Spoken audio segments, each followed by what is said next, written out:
disciples transforming lives. Jangan menikah untuk dibahagiakan. Karena apa? Itu jebakan. Kalau Anda menikah dengan tujuan untuk dibahagiakan, yang terjadi adalah Anda menuntut pasangan untuk membahagiakanmu kalau bisa mengorbankan pasangan. Tapi sebaliknya, yang benar adalah menikahlah dengan bahagia. Nah, orang-orang yang sama-sama bahagia itu akan overflow, memberi. Dan ketika pasangan yang saling membahagiakan, pernikahannya akan awet. Saudara, hari ini saya akan sampaikan firman Tuhan mengenai hubungan. Saya memberikan judul Relationship Goal. Apa itu relationship goal? Itu adalah sebuah istilah yang lagi ngetren di sosial media beberapa tahun belakangan ini. Ya, di mana ada orang memposting atau mengupload foto-foto mesra mereka atau foto-foto bersama dengan pasangan mereka. Ya, lalu diupload, diberikan hashtag relationship goals.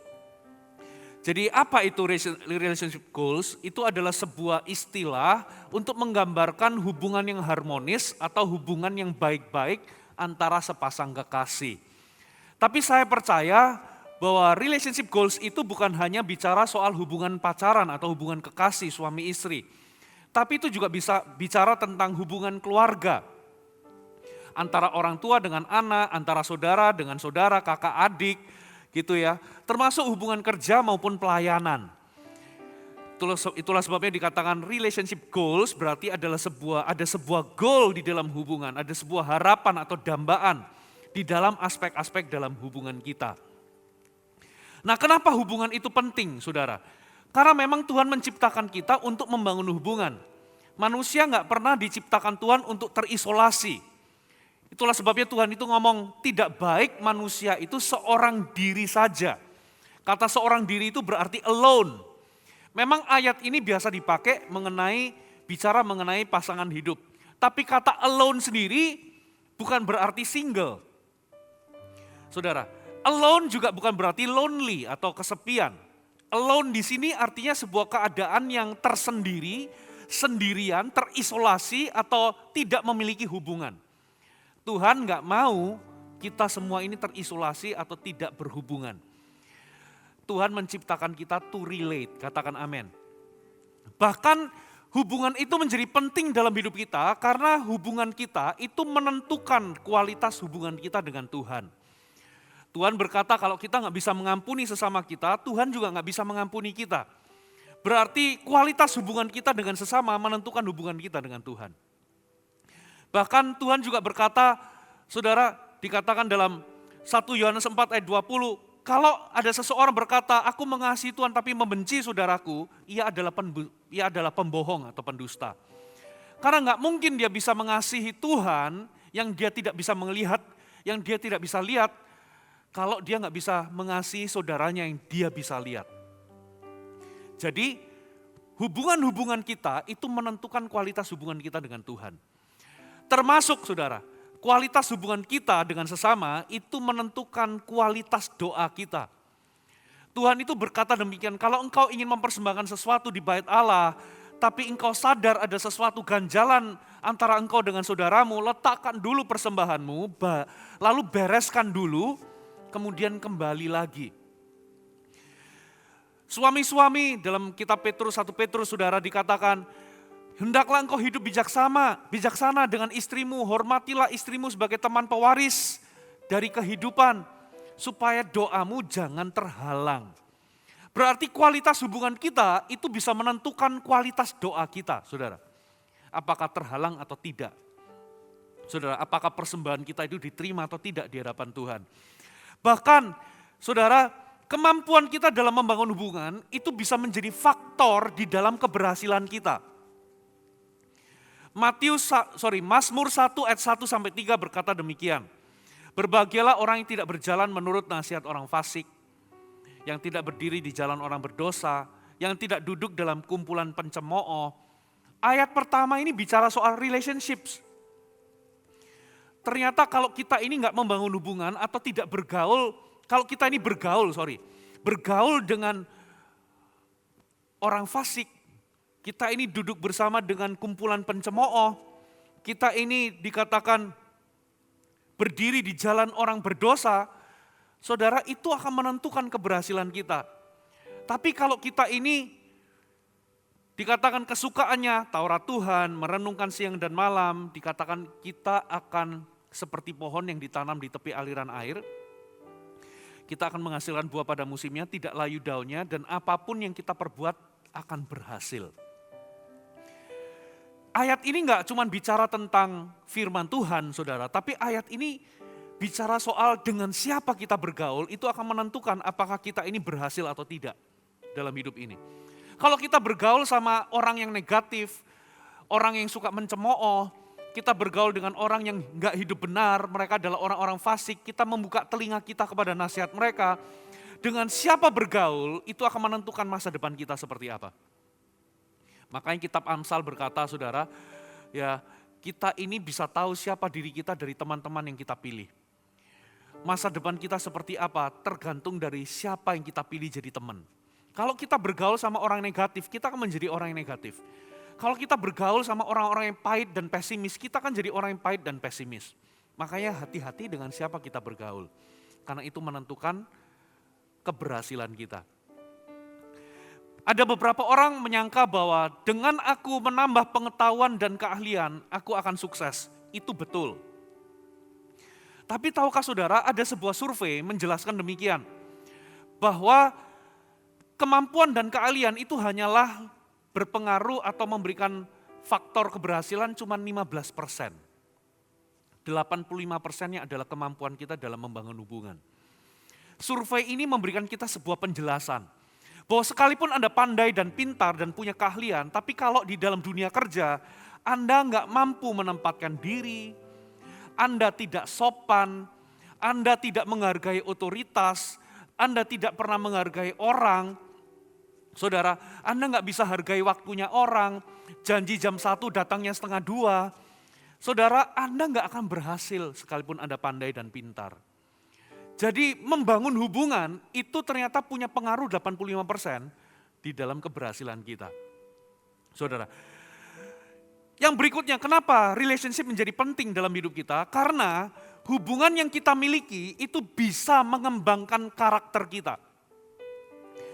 Ternyata untuk mengembangkan talenta atau kemampuan, kita bisa lakukan itu sendiri. Tapi untuk mengembangkan karakter kita butuh yang namanya orang lain. Di dalam hubunganlah kita ini bisa belajar apa yang namanya saling mengasihi. Kita bisa belajar apa yang namanya mengampuni. Dan kita bisa belajar apa yang namanya sabar. Saudara, jadi respon kita terhadap hubungan-hubungan yang kita bangun, entahkah itu baik atau benar, itu bisa mempengaruhi yang namanya karakter kita. Saudara, makanya hubungan itu sangat penting. Coba kita lihat satu ayat. Kita baca sama-sama di Matius pasal yang ke-16 ayat yang ke-19. Matius 16 ayat 19. Perhatikan firman Tuhan ini. Kepadamu akan kuberikan kunci kerajaan sorga. Apa yang kau ikat di dunia ini akan terikat di sorga. Apa yang kau lepaskan di dunia ini akan terlepas di sorga. Saudara, ketika kita lahir baru, percaya kepada Yesus dan lahir baru, kita ini masuk dalam kerajaan sorga. Kerajaan sorga itu beda dengan sorga. Sorga itu sebuah tempat. Tapi kerajaan sorga itu bicara soal pemerintahan Allah. Once kita lahir baru, kita masuk dalam kerajaannya. Katakan amin. Sekalipun kita masih hidup dalam dunia ini, kita ini berada dalam kerajaan Allah, dalam pemerintahan Allah. Di dalam pemerintahan Allah itu adalah ada sistem dan ada nilai. Dan Tuhan itu ternyata sudah memberikan kita kunci kerajaan sorga. Dan bahkan dalam terjemahan bahasa Inggris bukan hanya single tapi jamak. Dikatakan kita ini sudah menerima kunci-kunci kerajaan sorga. Katakan kunci-kunci. Nah, dalam terjemahan firman Allah yang hidup diterjemahkan seperti ini. Apa yang kau ikat akan di bumi akan terikat di sorga. Apa yang kau lepas di bumi akan terlepas di sorga. Itu pakai kata-kata seperti ini. Pintu apapun yang kau kunci di bumi akan terkunci juga di sorga. Pintu apapun yang kau buka di bumi akan terbuka juga di sorga. Apa maksudnya? Itu sama seperti begini loh. Anda datang di gereja ini, Anda berada di lobi depan sana. Kalau Anda nggak punya kunci untuk ruangan main hall ini, Anda nggak bisa menikmati semua fasilitas yang ada di main hall. Kalau Anda nggak punya kunci menuju ke toilet atau kunci untuk membuka pintu toilet, Anda nggak bisa menikmati atau memanfaatkan toilet kalau Anda butuh. Kalau Anda lapar, saudara, dan Anda nggak punya kunci pintu dapurnya, saudara nggak bisa menikmati makanan. Saudara, di sini ada kotak obat, saudara. Kalau Anda sakit dan butuh obat, kalau Anda nggak punya kuncinya, Anda nggak akan bisa mengalami kesembuhan. Kalau Anda capek, Anda butuh istirahat tidur, kalau Anda nggak punya kunci kamarnya, Anda nggak bisa tidur, Anda nggak bisa istirahat. Nah, banyak orang Kristen itu ternyata sudah masuk dalam kerajaan sorga, saudara, tapi dia nggak, gini loh, sudah masuk dalam kerajaan sorga, tapi berteriak sama Tuhan, Tuhan, aku kelelahan, aku burn out, Tuhan, aku kekurangan, Tuhan, aku kelaparan, Tuhan, aku sakit. Tuhan akan berkata kepada kita, bukankah aku sudah berikan kunci-kunci kerajaan sorga? Kalau engkau gunakan kuncimu, apapun yang kau buka di bumi itu terbuka di sorga. Dengan kata lain, itu sepenuhnya ada di tanganmu. Kalau engkau lapar, bukalah pintu dapur dan terimalah penyediaan. Kalau engkau kekurangan, pakailah kunci itu. Ya, bukalah pintu storage, ambil apa yang kau butuhkan. Kalau engkau sakit, bukalah pintu kotak obat itu supaya engkau bisa mengalami kesembuhan. Kalau engkau capek, kelelahan, burnout, bukalah pintu kamar supaya engkau bisa istirahat. Kunci-kunci itu ternyata sudah diberikan kepada kita.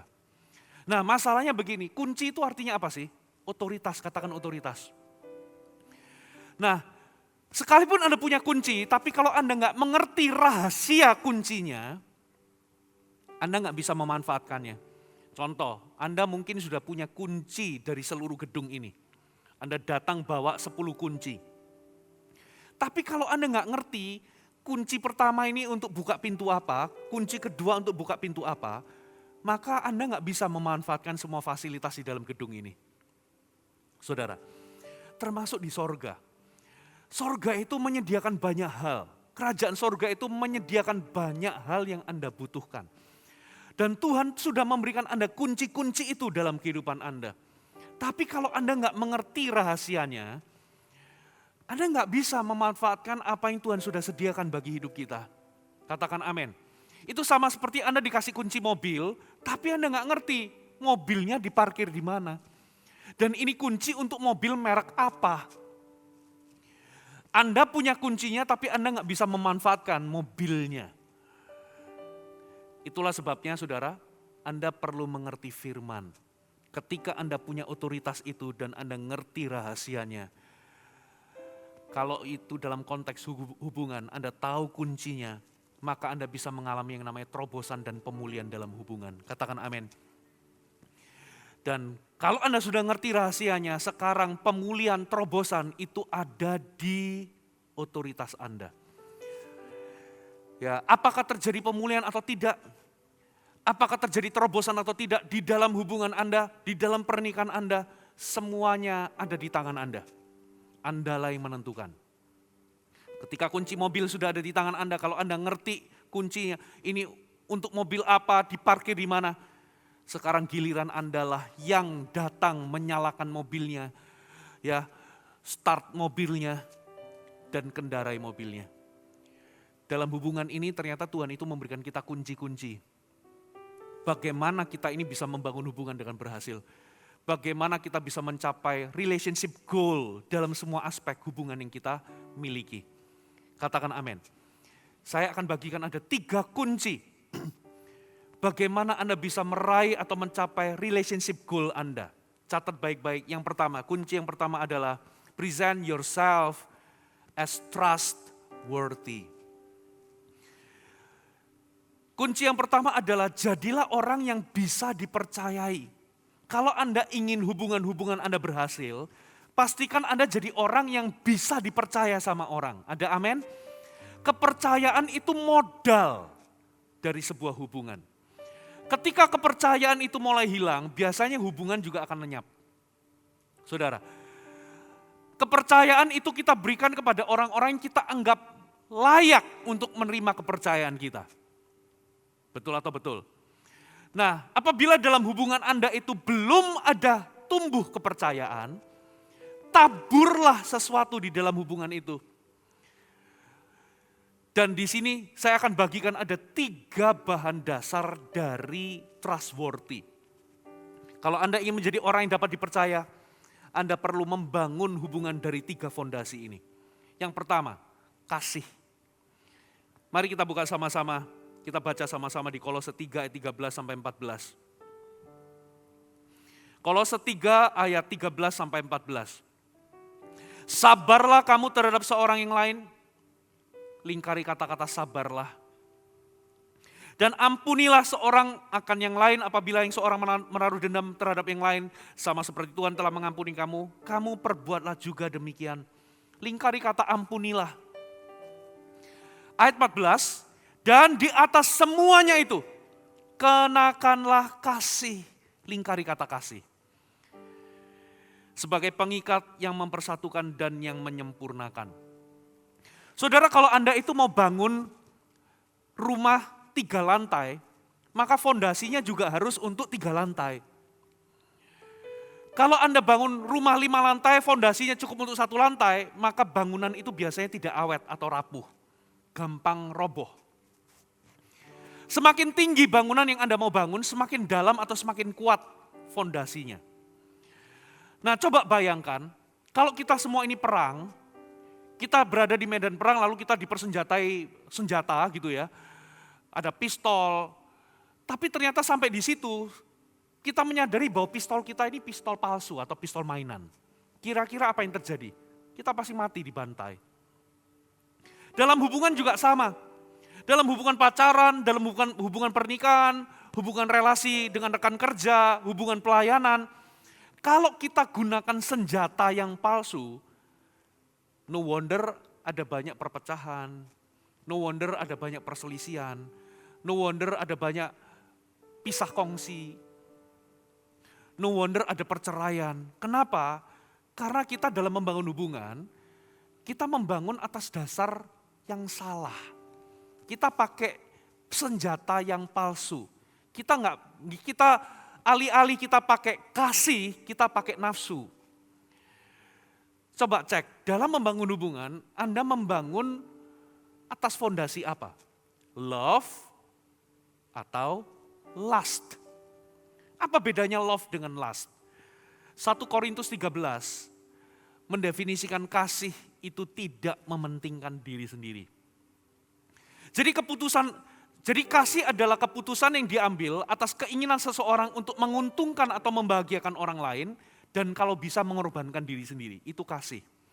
Sebaliknya, lust itu mementingkan diri sendiri. Keputusan yang dibuat oleh seseorang atas dasar ingin mendapatkan keuntungan kalau bisa merugikan atau mengorbankan orang. Makanya dalam khotbah-khotbah pernikahan atau dalam khotbah-khotbah pemberkatan nikah, saya seringkali ngomong sama para mempelai, jangan menikah untuk dibahagiakan. Jangan menikah untuk bahagia. Karena apa? Itu jebakan.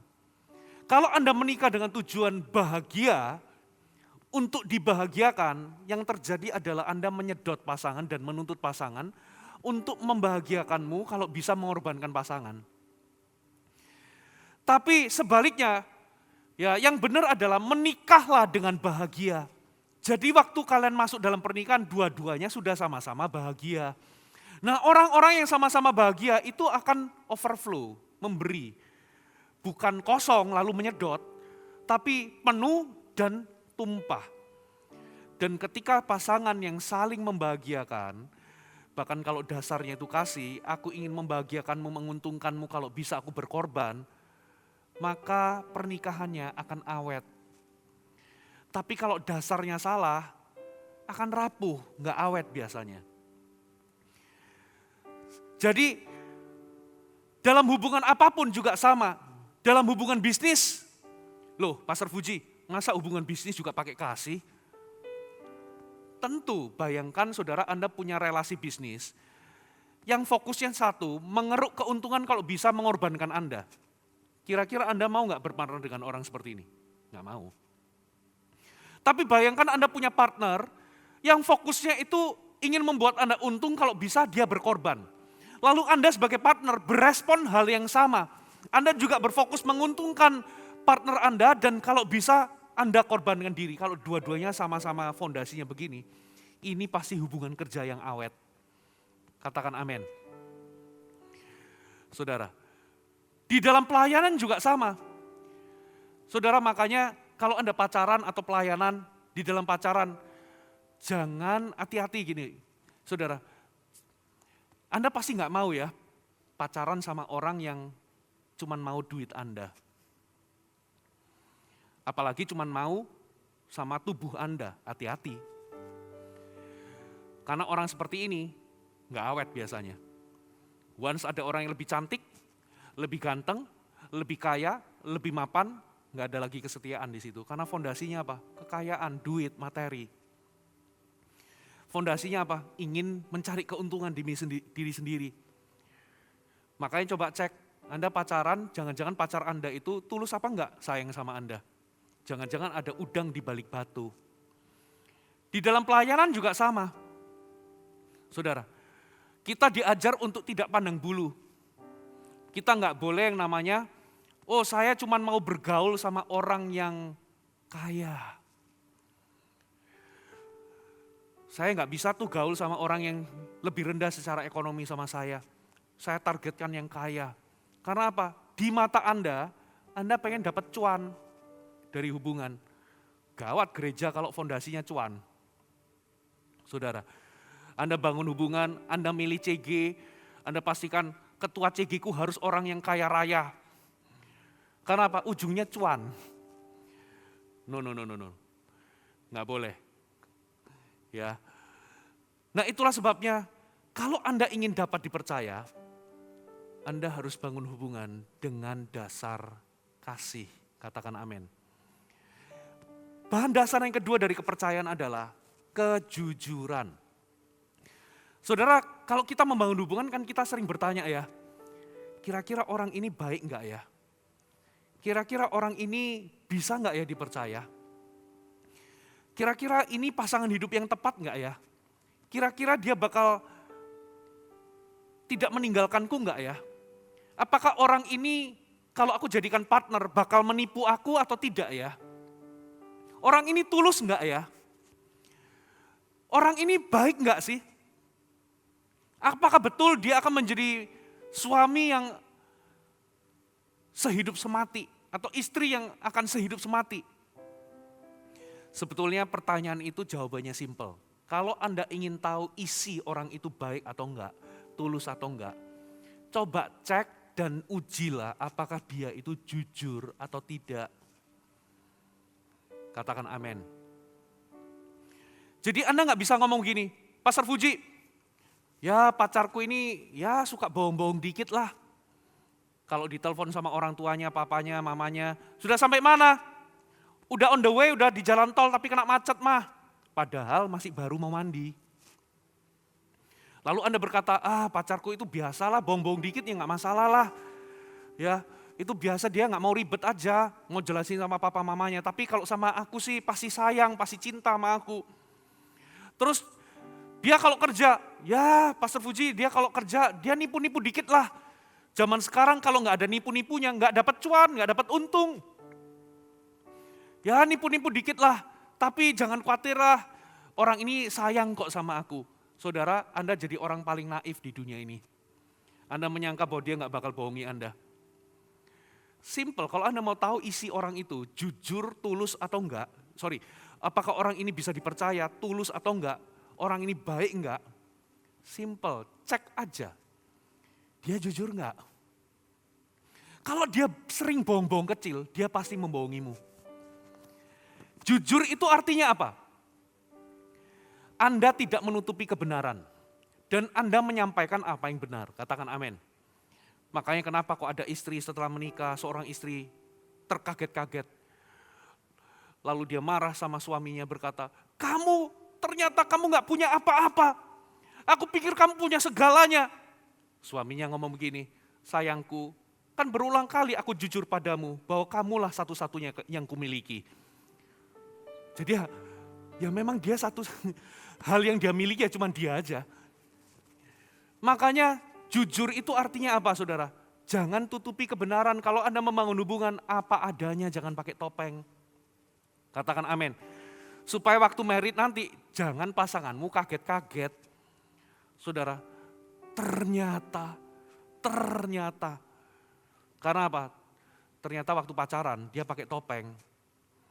Ya, namanya iklan Pak. Loh, saudara, pernah nggak Anda beli barang online, gambarnya bagus, kirimannya nggak sesuai dengan gambar? Saudara, jangan tutupi kebenaran. Jujur itu juga bicara soal apa? Anda mengatakan yang benar. Saudara, makanya firman Tuhan, buanglah segala dusta. Hal pertama yang perlu diubah dalam kehidupan kita seorang Kristen, ya dalam Alkitab, ya bicara soal transformasi, yang pertama yang diubah adalah mulut kita. Buanglah dusta, katakan dusta. Orang yang suka bohong itu mempercayai bahwa kebohongan itu lebih efektif daripada kebenaran. Jadi seolah-olah berbohong itu lebih membantu dalam kehidupan ini. Salah besar. Anda nggak mungkin bisa membangun kehidupan atas fondasi kebohongan. Anda nggak bisa membangun hubungan atas fondasi kebohongan. Karena apa? Tidak ada satupun manusia di muka bumi ini yang mau dibohongin. Ada amin? Nah, jujur itu juga bisa berarti terbuka. Katakan terbuka. Coba kita buka dulu satu ayat ya. Satu ayat dari tadi kita belum buka ayat. Amsal 24 ayat 26. Ini masih bicara soal kejujuran. Siapa memberi jawaban yang tepat, mengecup bibir. Terjemahan versi NIV dan NLT-nya berkata demikian. An honest answer is like a kiss on the lips. An honest answer is like a kiss of friendship. Jadi jawaban yang jujur itu ibarat kecupan di bibir. Apa artinya? Kecupan di bibir itu bicara soal kedekatan, keintiman. Dengan kata lain, Anda nggak bisa dekat sama orang, Anda nggak bisa intim sama orang kalau Anda nggak jujur. Keintiman dan kedekatan itu berjalan seiringan dengan kejujuran. Katakan amin. So, kalau Anda ingin present yourself as trustworthy, Anda harus hidup dalam kejujuran. Anda harus memutuskan untuk tidak menutupi kebenaran dan mengatakan hal yang benar. Gak ada yang namanya hubungan terjalin dengan baik kalau gak ada kepercayaan. Kepercayaan dari mana? Dari kejujuran. Nah, jujur juga bisa berarti terbuka, katakan terbuka. Mazmur 139 ayat 23 sampai 24. Selidiki aku ya Allah, kenalah hatiku, katakan kenalah hatiku. Ujilah aku, maksudnya periksalah aku, kenalah pikiran-pikiranku, lihatlah apakah jalanku serong, tuntunlah aku di jalan yang kekal. Dalam konteks hubungan dengan sesama, saudara perlu memperkenalkan isi hatimu, pikiranmu, kalau Anda ingin dekat atau intim sama orang. Orang tua sama anak, sering-seringlah ngobrol. Ya, dan bagaimana anakmu bisa terbuka kalau Anda terlebih dahulu nggak terbuka. Kenallah, perkenalkan isi hati dan pikiranmu. Suami istri, kalau Anda pasangan suami istri, Anda harus sampai di level berkomunikasi untuk memperkenalkan, menunjukkan isi hati dan pikiran-pikiranmu. Lalu amin. Saudara, nah di satu sisi, kalau Anda pasangan, selain Anda memperkenalkan isi hati, Anda juga harus melihat atau mengenal isi hati pasangan Anda itu seperti apa, pikirannya seperti apa. Saudara, dalam hidupan pernikahan, saya sudah belasan tahun menikah, sampai hari ini, saya mau katakan gak mudah loh untuk mengenal jalan pikiran pasangan kita. Apalagi bagi seorang pria. Saya berjuang loh, seorang pria itu lebih condong, lebih banyak ngomong daripada mendengar. Makanya Alkitab itu kasih kita dua telinga, supaya apa? Kita mendengar dan mendengar. Katakan amin. Ya, bahkan pria ini, sorry itu saya. Ini melihat dari saya ya, kurang pintar atau alias bodoh di dalam mengerti isi hati pasangan atau pikiran pasangan. Apa yang dia mau. Sulit loh.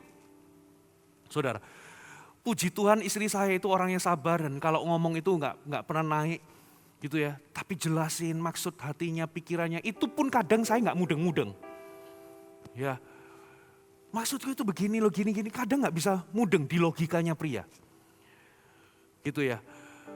Nah itulah sebabnya kita ini perlu banyak mendengar supaya kita bisa kenal isi hati pikiran orang. Di satu sisi kita harus terbuka akan hati dan pikiran kita, katakan amin. Ya, apalagi ya, kita ini khususnya pria, kita ini harus belajar menangkap apa yang tidak terkatakan. Ayo, ngerti nggak? Menangkap apa yang tidak terkatakan. Satu kali istri saya, waduh kok itu kayaknya pisang gorengnya enak ya, lihat ada pisang goreng Pontianak itu loh. Oh iya ya enak, tapi saya ngegas terus saudara. Ternyata salah saya. Ternyata maksudnya itu dia kepengen pisang goreng. Pengen saya ngerem, saya beliin. Rumit nggak? Rumit. Ya, jadi kita itu harus menangkap apa yang tidak terkatakan. Saudara. Nah, makanya implikasinya bagi suami harus peka mendengar dan mendengar. Tapi bagi istri lain kali nggak usah pakai teka-teki. Karena apa? Suamimu bukan aliran kebatinan. Halo, amin. Harus jelaskan dengan jelas apa keinginanmu. Nggak usah pakai kode, nggak usah pakai teka-teki. Ada amin, saudara. Bahan dasar ketiga dari kepercayaan. Kalau Anda ingin present yourself trustworthy, ketiga adalah kesetiaan. Mazmur 25 ayat 23 dikatakan, satu kali seorang Tuhan memuji hambanya, engkau adalah hamba yang baik dan setia, engkau telah setia memikul tanggung jawab dalam perkara kecil. Katakan memikul tanggung jawab. Dan engkau akan diberikan kepercayaan lebih besar. Ternyata kesetiaan itu mengundang kepercayaan. Setia terhadap apa? Pertama-tama terhadap tanggung jawab. Setialah dalam peran Anda, dalam tanggung jawab Anda, dalam kewajiban Anda, dalam membangun hubungan. Saudara akan menerima kepercayaan dari orang, dari pasangan Anda atau dari orang lain. Katakan amin. Dan kalau Anda berbuat salah, beranilah bertanggung jawab. Pertama-tama beranilah mengakui kesalahan. Saudara, sekalipun Anda salah, tapi kalau Anda berani mengakui kesalahan, Anda tidak akan kehilangan kepercayaan. Ada amin? Tapi kalau Anda sudah salah, tapi ngeyel, saudara, disitulah kepercayaan orang akan turun terhadap hidup Anda. Saudara, nah kunci yang kedua. Yang pertama apa saudara? Bagaimana bisa mencapai our relationship goal? Yang pertama adalah present yourself as trustworthy. Yang kedua adalah present yourself as healthy emotionally. Anda harus sehat secara emosional. Mari kita lihat ayatnya Matius 22 ayat 39. Dan hukum yang kedua yang sama dengan itu ialah kasihilah sesamamu manusia seperti dirimu sendiri. Jadi Yesus itu sedang berkata sama kita hanya dapat mengasihi orang lain seperti kita mengasihi diri kita sendiri. Kalau kita nggak bisa mengasihi diri kita sendiri, kita nggak mungkin bisa mengasihi orang. Coba cek saudara, dalam konflik. Saudara, memang tidak semua konflik itu berasal dari diri kita. Tapi kalau Anda lihat diri Anda sering konflik sama orang, sama si A, si B, si C, si D, sampai si Z, jangan-jangan sumber permasalahannya itu bukan pada orang lain, tapi sumber permasalahannya ada pada diri Anda. Kenapa saudara? Orang yang sering konflik biasanya di dalam dirinya, dia konflik dengan dirinya sendiri. Saudara, orang yang sering berperilaku buruk bisa jadi orang itu pernah melakukan kesalahan yang besar, dia sadar itu kesalahan yang besar, makanya dia itu sebetulnya menolak dirinya sendiri, dia nggak bisa ngampuni dirinya sendiri, dia membenci dirinya sendiri, oleh sebab itu dia membenci dan menolak orang, dia berperilaku buruk terhadap orang. Orang yang terluka itu melukai orang. Orang yang suka benci orang itu biasanya dia benci sama dirinya sendiri. Karena Alkitab katakan kita nggak bisa mengasihi orang kalau kita nggak bisa mengasihi diri kita sendiri. Saudara. Nah itulah sebabnya pernah nggak Anda dengar komentar yang bernada korban atau victim. Ya, aku udah putus asa, aku mau cerai. Kenapa? Karena masalahnya ada pada istriku, pada suamiku. Aku jadi begini ya gara-gara dia. Aku adalah korban suami atau korban istri yang hidupnya gak beres. Aku gak bisa bertumbuh karena apa? Pemimpin komselku bocor mulut, gak bisa jaga rahasia. Saudara, bertumbuh atau tidak itu keputusan dan tanggung jawab pribadi. Aku kepahitan karena apa? Bos saya begini dan begitu. No. Saudara, Anda kepahitan itu karena keputusan. Kain itu kenapa bisa bunuh adiknya? Kalau Anda selidiki, adiknya itu enggak pernah berbuat salah apapun. Not even melukai Kain. Saudara, tapi Kain itu bisa membunuh adiknya itu karena dia konflik batin sendiri. Saudara, dia itu ngerasa bahwa persembahannya enggak diterima sama Tuhan. Dia punya isu dalam dirinya. Nah itulah sebabnya, saudara, kalau Anda ingin mencapai relationship goals, poin yang kedua, Anda perlu sehat secara emosional. Pertama-tama Anda perlu cek diri Anda. Kalau Anda sering konflik, coba cek ya, coba periksa diri Anda. Anda yang paling kenali diri Anda. Dengan siapa Anda lebih sering konflik berulang-ulang? Pasangankah, orang tuakah, anakkah, mertua, bos, pemimpin, atau bahkan konflik batin diri sendiri? Dalam area mana Anda lebih banyak mengalami konflik? Coba cek. Di dalam keluarga kah, pekerjaan, bisnis, atau pelayanan? Emosi-emosi negatif apa yang seringkali muncul berurang dan itu mengikat? Marah, iri, cemburu, insecure, minder, tertolak, takut, khawatir, kepahitan, sulit menerima kesalahan, dendam, merasa dikontrol orang. Saya itu besar dalam kondisi yang nggak tahu ya, dari kecil itu kayak merasa tertolak.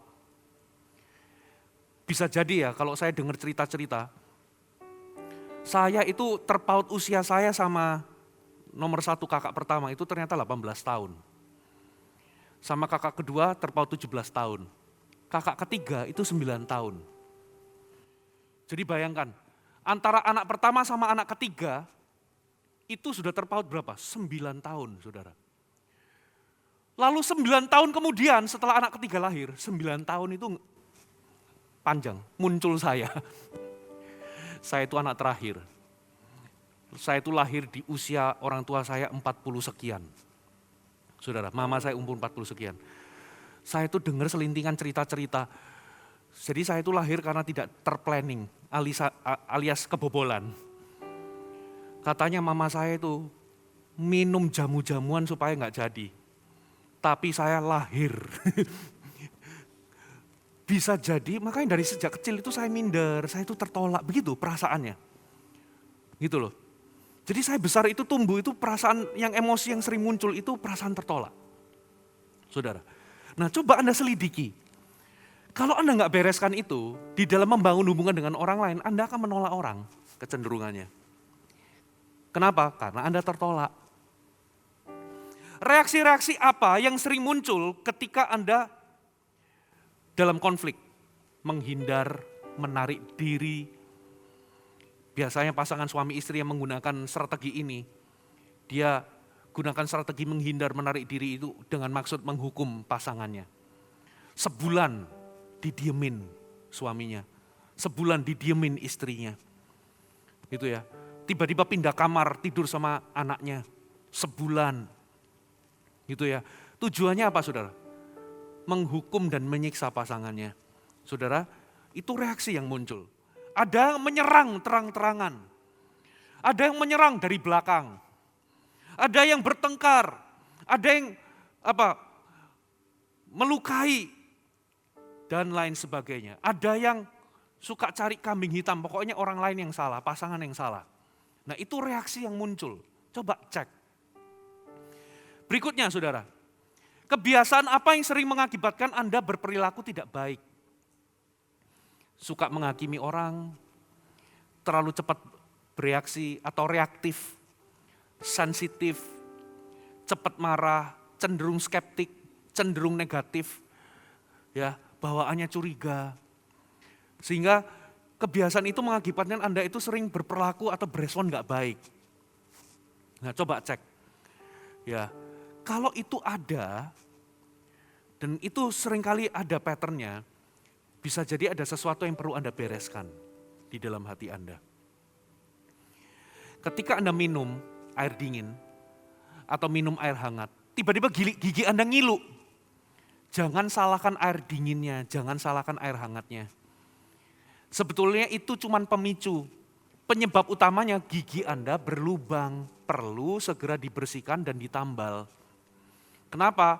Karena gigi Anda sudah busuk, kena ke syarafnya. Saudara. Nah, jadi sebetulnya kalau Anda cek, kalau Anda sering konflik, di area mana Anda sering reaksi-reaksi apa yang sering muncul, emosi negatif apa yang mengikat, gitu ya. Lalu coba cek. Nah, kalau itu terjadi pattern berulang, jangan buru-buru lihat permasalahan di orang lain, tapi coba lihat diri sendiri. Jangan-jangan hati kita itu seperti gigi itu ada lubang yang perlu ditambal. Saudara, jadi ngilu yang kita rasakan ketika kita minum itu sebuah pertanda bahwa kita perlu periksa gigi kita. Katakan amin. Saudara, nah ada 3 hal yang saya akan propose bagaimana supaya menjadi sehat secara emosional. Yang pertama, berdamailah dengan orang lain. Maksudnya apa berdamai dengan orang lain? Anda perlu membereskan luka yang diakibatkan dari orang.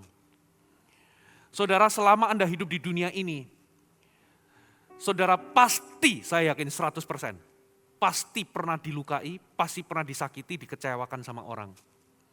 Ada yang gak pernah, Pak Surfuji, saya gak pernah terluka. Saya gak pernah seumur hidup disakiti. Kalau ada, tolong angkat tangan, saya foto sejenak. Saya nanti pajang di depan gereja. Ini adalah makhluk langka yang perlu dilestarikan. Nggak mungkin. Selama Anda hidup di dunia ini, Anda pasti pernah disakiti. Anda pasti pernah dikecewakan. Anda pasti pernah terluka. Anda pasti pernah sakit hati. Kenapa? Karena kita berinteraksi bukan dengan malaikat, kita berinteraksi dengan manusia berdosa di sekeliling kita.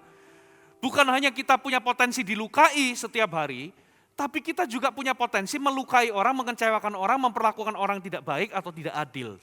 Betul atau betul? Nah itulah sebabnya, saudara kita perlu bereskan. Karena ada perbedaan antara orang yang terluka dengan orang yang hidup dalam sakit hati. Ada perbedaan antara orang yang kecewa dengan orang yang hidup dalam kekecewaan. Kalau Anda dikecewakan, disakiti, dikhianati orang, dilukai orang, itu Anda nggak bisa kontrol. Itu adalah perbuatan orang terhadap Anda. Tapi hidup dalam kepahitan, hidup dalam sakit hati, hidup dalam kebencian, itu pilihan, itu keputusan. Itu hal yang berbeda, saudara. Anda bisa saja dilukai orang, tapi Anda nggak harus hidup dalam sakit hati. Anda bisa dikecewakan sama orang, tapi Anda nggak harus hidup dalam kekecewaan. Anda bisa diperlakukan orang tidak adil, tapi Anda nggak harus hidup dalam kepahitan. Katakan amin. Semua kembali kepada keputusan. Jadi keputusan yang pertama, saudara, berdamailah dengan orang lain dengan cara apa? Lepaskan pengampunan, supaya hatimu sembuh. Kalau luka itu nggak sembuh, ada 3 efek yang Anda akan lakukan. Yang pertama, Anda akan membangun tembok di dalam hati Anda. Anda akan membangun jarak, membangun tembok terhadap orang-orang di sekitar Anda. Kerugiannya adalah termasuk kepada orang-orang yang Anda kasihi, Anda juga membangun tembok dan jarak. Kenapa Anda bangun tembok? Karena hatimu sakit. Takut dilukai lagi, Anda bangun tembok secara emosional. Anda nggak bisa dekat sama anak-anakmu, Anda nggak bisa dekat sama orang-orang yang Anda kasihi. Saudara, Anda ada tembok gitu loh. Itu rasa aman palsu. Yang harusnya Anda lakukan adalah izinkan hati Anda disembuhkan. Katakan amin. Yang kedua, efeknya adalah kalau luka itu nggak dibereskan, saudara akan memandang kehidupan ini, memandang orang-orang di sekeliling Anda dengan kacamata luka. Dan kalau Anda menafsirkan orang, menafsirkan kehidupan dengan kacamata luka, Anda akan mendapatkan lebih banyak luka. Orang yang terluka terus pindah tempat kerja, dia berpikir di tempat kerja yang baru dia nggak bakal terluka. Yang terjadi dia akan menimbulkan banyak luka yang lain dan dia akan mendapatkan banyak luka juga. Orang yang terluka melukai. Saudara, karena apa? Dia tafsirkan orang dari kacamata apa? Luka. Bayangkan orang itu cuman, kalau luka nggak sembuh ya di sini kita. Orang itu loh cuman datang untuk tepuk-tepuk pundak kita, memberikan encouragement. Apa kamu sentuh-sentuh? Sakit tahu, kamu menyakitiku. Nah, saudara, kita jadi sensitif. Padahal orang itu nggak ada maksud melukai Anda. Tapi Anda jadi terluka. Makanya orang yang terluka melukai orang. Saudara, melihat segala sesuatu dari kacamata luka. Yang ketiga, Anda jadi hidup dalam kepahitan dan kebencian. Saudara, ada jemaat dari Tangerang, bapak-bapak, dia sebetulnya masih sehat tapi dia pernah kena stroke ringan. Jadi beberapa anggota tubuhnya itu tidak berfungsi dengan normal gitu ya. Lalu dia cerita kenapa dia kena stroke. Dia cerita 10 tahun atau 7 tahun yang lampau semenjak dia cerita, dia itu pernah ditipu lah sama teman baiknya dalam urusan pekerjaan. Dan dia begitu terluka, dia dendam sekali sampai itu disimpan bertahun-tahun sampai dia stroke. Karena apa? Anda tahu kalau menyimpan kemarahan itu begitu efeknya. Lalu beberapa tahun kemudian saudara, dia ketemu sama orang yang melukai dia itu. Waktu dia ketemu, orangnya itu segar, bugar, gitu ya. Hidupnya makin makmur loh. Dari situ dia mikir, orang ini, tiap hari aku pikirin orang ini, dia sehat-sehat, ketawa-ketawa, saya malah sakit-sakitan. Dari situ dia sadar, saudara, bahwa yang rugi adalah dirinya kalau dia simpan dendam. Tahu nggak saudara, kalau Anda simpan kemarahan, ya, Anda akan jadi suka marah sama orang. Anda itu clash-nya sama bos Anda, tapi anak-anak Anda di rumah jadi apa saudara? Karena Anda menyimpan kemarahan, jadi pelampiasan kemarahan Anda kalau Anda simpan kepahitan dan kebencian. Anak-anak Anda itu loh lari-lari cuman pecahin botol, Anda marahnya itu sudah kayak dia melakukan kesalahan yang fatal. Sebetulnya Anda marah sama siapa sih? Sama bos Anda. Anda marah sama orang yang melukai Anda, tapi Anda lampiaskan kepada orang-orang di sekitar Anda. Itu efeknya kalau Anda nggak bereskan. Dan kalau sampai di level kepahitan, Anda akan mencemarkan banyak orang. Dan kalau itu nggak dibereskan, Anda akan sampai di level hidup dalam kebencian. Dan orang kalau hidup dalam kebencian, itu biasanya DNA-nya langsung berubah. Pernah nggak Anda ketemu sama orang, Anda sudah lagi nggak bisa kenal orang ini? Saudara, dalam dunia pelayanan saya sudah ketemu dengan orang-orang seperti ini. Saudara, sampai saya udah nggak kenal lagi. Kok bisa berubah gini orang ini? Dulu baik loh, dulu tulus, kok bisa jadi jahat gini ya? Simple, dia simpan sakit hati. Sampai di titik dia hidup dalam kebencian. Orang kalau hidup dalam kebencian, DNA-nya berubah, dia jadi jahat. Saudara, pernah nggak nonton film Spider-Man? Zaman dulu sih, yang dia ketempelan sama benda makhluk asing dari hitam, terus dia jadi warnanya hitam. Dia dari baik jadi jahat kan? Orang yang hidup dalam kepahitan sampai di titik kebencian mengubah DNA orang itu. Yang dulunya baik sampai ketemu dengan Anda sudah nggak bisa kenal lagi sama orang ini. Dia berubah jadi somebody else. Kenapa? Kebencian, saudara. Ya, nah ini bahayanya. Bapak Ibu, lepaskan. Ada amin? Tahu nggak? Cara paling mudah untuk menangkap monyet itu jangan dikejar-kejar karena sulit. Ya, Anda kejar kucing sama kejar anjing, mana lebih gampang? Lebih gampang ngejar anjing, saudara. Kucing itu lincahnya bukan main. Saudara, sulit Anda kejar kucing. Nah, yang lebih sulit dari ngejar kucing itu ngejar monyet. Monyet itu sulit ditangkap. Nah, tapi ternyata cara termudah untuk menangkap monyet itu gampang. Bikin box, bikin perangkap, kasih lubang kecil yang cukup untuk dimasukin tangannya. Selama tangannya itu tidak menggenggam, dia bisa lepasin tangannya. Tapi kalau dia menggenggam, dia nggak bisa lepas. Nah, di dalamnya dikasih pisang, apel, atau buah-buahan.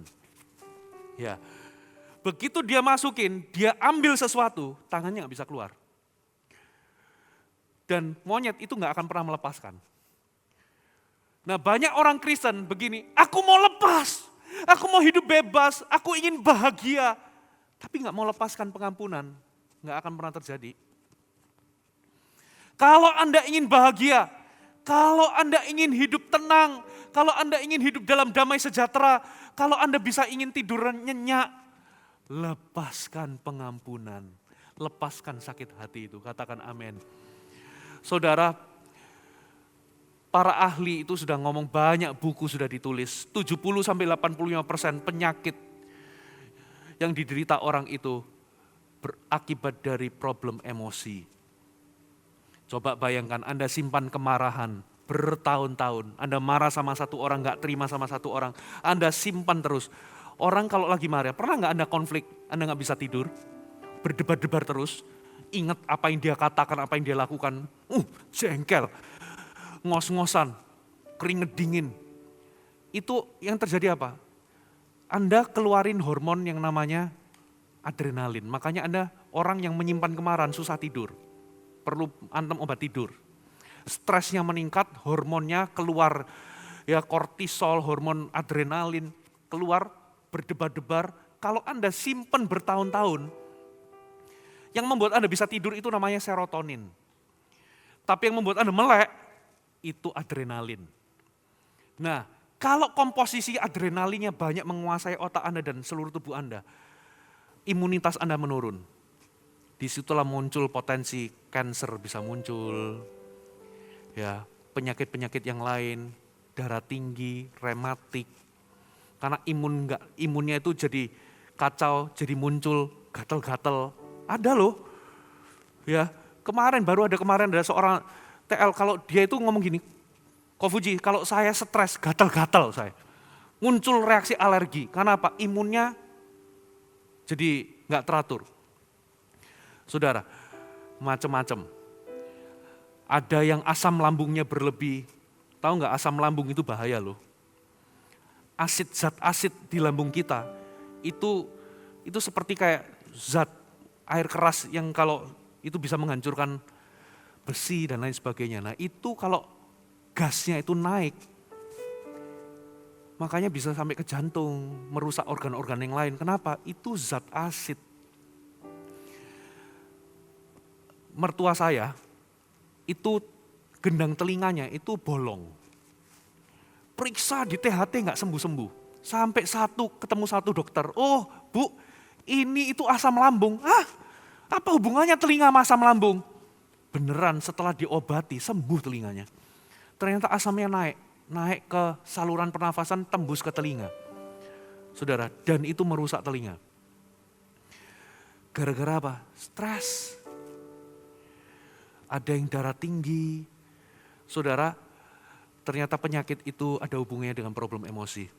Makanya Alkitab katakan, marilah semua yang letih lesu, berbeban berat, datanglah kepadaku. Aku akan memberikan kelegaan. Kuncinya bagaimana kelegaan itu bisa muncul? Belajarlah padaku, pikulah kuk yang kupasang. Kalau aku ngomong ampuni, ampuni. Kalau ngomong lepaskan, lepaskan. Jangan dipegang terus. Kamu gak bisa bebas. Lepasin, let go, kamu bisa lepas. Halo, amin. Yang kedua, berdamailah dengan diri sendiri. Katakan diri sendiri. Saudara, Abraham pernah melakukan kesalahan. Tokoh-tokoh Alkitab itu pernah melakukan kesalahan. Abraham itu tidur dengan Hagar. Yunus pernah melarikan diri terang-terangan dari panggilan Allah. Daud, raja yang berkenan di hadapan Tuhan itu pernah berjinah dengan Batsheba dan membunuh Uria. Saudara, Petrus itu menyangkal Yesus 3 kali, tiap kali menyangkal Yesus itu disertai dengan sumpah serapah. Anda baca di Alkitab, Yudas itu mengkhianati Yesus demi 30 keping uang perak. Menurut Anda, kesalahan mereka itu mirip-mirip enggak? Sama beratnya. Tapi kenapa Abraham, Yunus, Daud, Petrus beda nasibnya sama Yudas? Apa yang membedakan? Ternyata Yudas itu mengambil jalan penyesalan. Yudas itu menyesal loh, dia tahu dia salah, dia menyesal. Makanya dia buang uang 30 keping uang perak itu. Tapi semenjak dia buang itu, dia memukul diri, dia tidak bisa mengampuni dirinya, dia membenci dirinya, dan di ujungnya dia membunuh dirinya. Tapi beda dengan yang lain mengambil jalan pertobatan. Daud, dia bertobat, dia datang kepada Tuhan, dia akui, dia terima kasih karunia. Petrus, dia menerima kasih karunia. Tuhan itu kalau Anda buat salah, Anda pernah gagal, Anda buat kesalahan. Asal Anda mengakui kesalahan itu, bertobat di hadapan Tuhan. Alkitab katakan sejauh timur dari barat, dijauhkan dosa kita dan pelanggaran kita. Dilemparkannya ke tubir laut, maksudnya apa? Barat sama timur itu gak pernah ketemu. Dengan kata lain, jauh banget. Tubir laut sampai hari ini, tidak ada teknologi, tidak ada kapal tebelnya gimana pun atau manusia yang bisa sampai ke tubir laut. Karena nggak bisa, karena tekanannya terlalu keras. Jadi Alkitab katakan bahwa dosa kita itu dilempar sampai kita sudah nggak lagi diperhitungkan. Tuhan memutuskan tidak lagi mengingat-ingat kesalahan kita. Bukan Tuhan itu pelupa, tapi Tuhan memutuskan tidak mengingat kesalahan kita. Berarti kalau Anda pernah buat kesalahan, kalau Anda gagal, kalau Tuhan, asal Anda datang kepada Tuhan dan Tuhan mengampunimu, maka Anda juga perlu mengampuni diri sendiri. Kalau Tuhan menerimamu dan memberikanmu kesempatan kedua, Anda juga perlu menerima diri sendiri dan menerima kesempatan kedua. Berdamailah dengan diri sendiri, katakan amin. Yang ketiga, bagaimana Anda bisa sehat secara emosi? Berdamailah dengan Tuhan. Jangan membelakangi Tuhan. Bertobatlah dari dosa-dosamu. Lihat Yesus sudah mati di atas kayu salib. Dia curahkan darahnya. Bahkan dia itu ditolak. Dia direndahkan, dia dihina, diludahi. Dia difitnah. Supaya apa sih? Supaya hari ini kita ini bisa beroleh kekuatan kalau kita mengalami hal yang sama.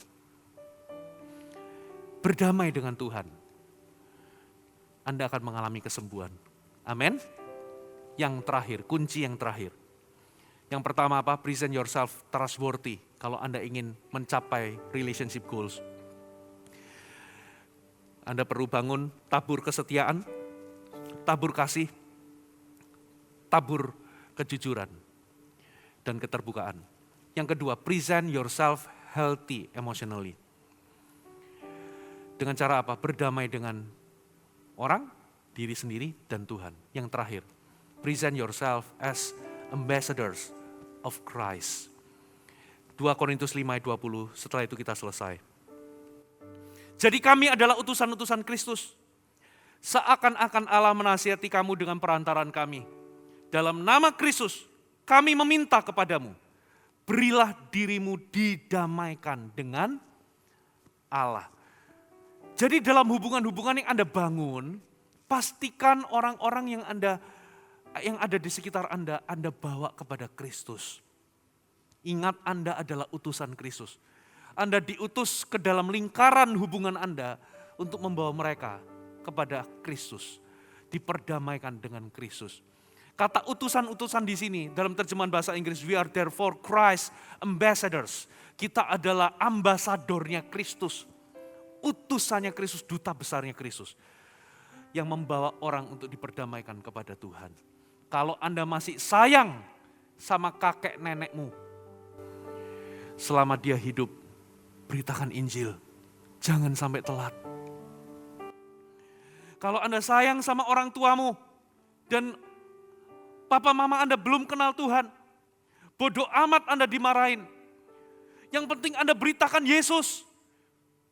Jangan takut ditolak. Kalau keluarga besar Anda yang lain memarahi Anda gara-gara apa? Mamamu ini agamanya lain. Papamu ini agama yang lain. Udah gak usah dipaksa-paksa. Bodoh amat. Beritakan Injil. Doakan. Mungkin awalnya ditolak. Tapi yang penting Anda sudah beritakan. Lihat nanti. Anda akan terkejut. Bisa jadi. Saudara, karena firman itu diberitakan gak akan kembali sia-sia. Jangan menyesal nanti. Kalau Anda masih sayang sama anak Anda sayang sama keluarga Anda, rekan kerja Anda, teman Anda, perkenalkan mereka kepada kasih Kristus. Kalau Anda ingin melihat orang-orang di sekitar Anda itu berubah hidupnya, bawa mereka kepada Kristus. Karena hanya Tuhan yang bisa ubah hidup mereka. Dan kalau mereka berubah, hubungan-hubunganmu juga akan berubah. Katakan amin. Hai, terima kasih sudah bergabung bersama kami, Gereja Mount Sharon, Jabodetabek. Sebagai gereja Tuhan, adalah kerinduan bagi kami untuk melihat Anda terus bertumbuh di dalam pengenalan akan Tuhan dan mengalami perubahan hidup. Maka dari itu, bergabunglah bersama komunitas kecil kami, Connect Group. Dapatkan informasi lebih lanjut pada kolom deskripsi kami. Last but not least, don't forget to subscribe dan bagikan video ini kepada orang yang Anda kasihi. Thank you for joining us and see you next time.